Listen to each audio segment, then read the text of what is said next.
আপনি হয়তো কোনো মহিলা বা পুরুষকে অতিরিক্ত ভালোবাসেন এবং নিজের প্রাণের থেকেও, কিন্তু তারা আপনাকে একেবারেই গুরুত্ব দেয় না। কিন্তু আপনি তাকে হেনতেন প্রকারে সেই ব্যক্তিকে চাইছেন, কিন্তু কিছুতেই কিছু হচ্ছে না। আপনি চাইছেন আপনার পার্টনার শুধুমাত্র আপনার কথা শুনে চলুক, আপনাকে মনে প্রাণে ভালোবাসুক। আপনি চান যে কোনো প্রকারে আমার বশে থাকুক। তাহলে আজ আমি আপনাদের যে উপায়গুলো বলবো সেটা মন দিয়ে শুনবেন। এটা একমাত্র আপনারই জন্য। জয় কামাখ্যা মায়ের জয়। আমি অ্যাস্ট্রোলজার সুজিত। আমি আজ আপনাদের এমন এক বশীকরণের কথা বলবো, সেটা আজ পর্যন্ত কেউ করেনি। এই বশীকরণ হবে মারাত্মক বশীকরণ। এই টোটকা করে আমার কাছে বহু লোক উপকৃত হয়েছে, এবং যার উপর এই ক্রিয়াটি করবেন সেই ব্যক্তি পাগলের মতো আপনার কাছে ছুটে আসবে এবং উঠতে বললে উঠবে, বসতে বললে বসবে। এতটা আপনার কথা শুনবে যে আপনি নিজেই এই মুহূর্তে সেটা ভাবতে পারছেন না। আপনাদের বলবো শুধুমাত্র এই ক্রিয়াটি করেই দেখুন। এই কাজটি করার জন্য রান্নাঘর থেকে সামান্য পরিমাণের লবণ নেবেন, ব্যাস, আর কিছুই লাগবে না। এই জিনিসটি দিয়ে আপনি মারাত্মক প্রভাব ফেলতে পারবেন। যেই ব্যক্তিকে আপনি চাইছেন আপনার কন্ট্রোলে আসুক, শুধুমাত্র আপনার কন্ট্রোলে আসুক, অর্থাৎ আপনার কথা মতো সেই পুরুষ বা মহিলা চলবে, তাহলে আপনি কি করবেন? প্রথম যে কাজটি করবেন, কবে থেকে, মন দিয়ে শুনুন। বৃহস্পতিবার দিন যত সকালে পারবেন স্নান সেরে নেবেন। এটা যে কোনো মাসের বৃহস্পতিবারের দিন এই ক্রিয়াটি করতে পারবেন। স্নান সেরে শুদ্ধ বস্ত্র পরিধান করবেন। এইবার আপনাকে সামান্য পরিমাণের লবণ নিয়ে নিতে হবে। এখানে আপনাদের একটি কথা বলবো, বাড়ির রান্নার সামগ্রী থেকে কখনো লবণ নিয়ে এই কাজটি করতে যাবেন না। তাহলে কি করবেন? বাজার থেকে একদিন আগে একটি লবণের প্যাকেট কিনে নিয়ে আসবেন। সবসময় মাথায় রাখবেন, টাকা দিয়ে তবেই কিনে নিয়ে আসবেন, না হলে এই ক্রিয়াটি সফল হবে না। সেই প্যাকেট থেকে সামান্য পরিমাণে লবণ উঠিয়ে নেবেন। ঠিক আছে, এবার আপনি ওই প্যাকেটটি রান্নার কাজে ব্যবহার করতে পারেন। এবার এক চিমটে লবণ তুলে নেওয়ার পর আপনার যেখানে এই ক্রিয়াটি করার সুবিধা হবে, অর্থাৎ ঘরের মধ্যে কোনো জায়গায় করতে পারেন, ছাদে করতে পারেন, বা বাড়ির বাইরে কোথাও করতে পারেন, যেখানে ভালো হবে বা সুবিধা হবে করতে পারেন। তবে এটা মাথায় রাখবেন, এই ক্রিয়াটি দাঁড়িয়ে করতে হবে, বসে করলে হবে না। কোথাও আসন বিছিয়ে এই কাজটি করব বা বসে মন্ত্রপাঠ করব, তাহলে আমি বলবো একেবারেই সাকসেস হবে না। আমি যেখানে গেলে আপনার সুবিধা হবে সেখানেই যাবেন, এবং হাত পা সেখানে ভালো করে ধুয়ে নেবেন।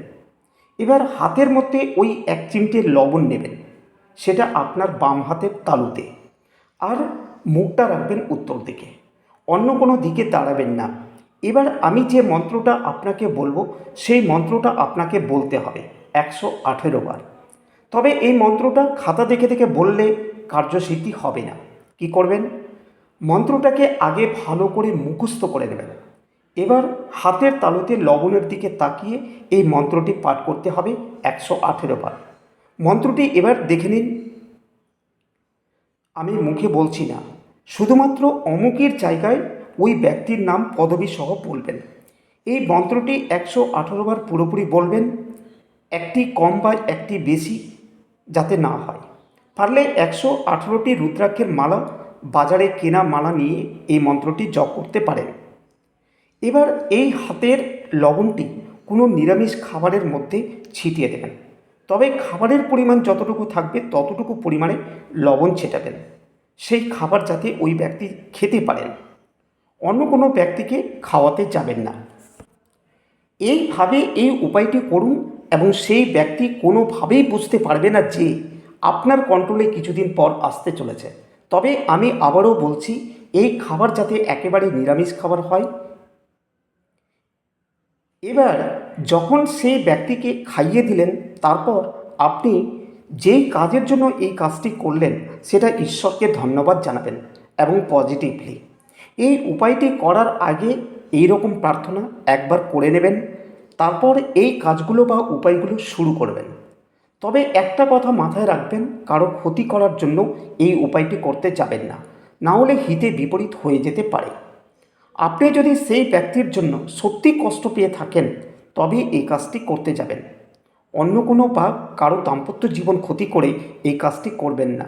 কারণ এই মারাত্মক বশীকরণ একবার করে দিলে আর ফেরাতে পারবেন না সেই ব্যক্তিটিকে। সে ধীরে ধীরে ধীরে ধীরে আপনার জন্য পাগল হয়ে যাবে। আপনাদের অনুরোধ করছি, আমার আলোচনাটি যদি ভালো লেগে থাকে তাহলে অবশ্যই লাইক এবং শেয়ার করবেন। আর যদি আমার চ্যানেলে নতুন হয়ে থাকেন তাহলে সাবস্ক্রাইব করে অল নোটিফিকেশনটি প্রেস করে দেবেন। আমি যখনই এই ধরনের নতুন নতুন ভিডিও আপলোড করব সবার প্রথমে আপনি সেটা দেখতে পাবেন। আপনাদের যদি এই বিষয়ে কোনো তথ্য জানতে ইচ্ছে করে তাহলে আমার বুকিং নাম্বারে কল করতে পারেন। আমি আপনাদের সব রকমের তথ্য জানিয়ে দেব এবং সঠিক তথ্য জানাবো, যাতে কোনো অসুবিধা না থাকে। আর একটা কথা বলছি, ইউটিউব মানেই হচ্ছে সবাই ফেক কথাটাই বলে থাকে, কিন্তু আমি সেটা নয়। আমি আপনাদের যা সঠিক তথ্য সেটাই প্রদান করি, অন্য কোনো কিছু না। ধন্যবাদ।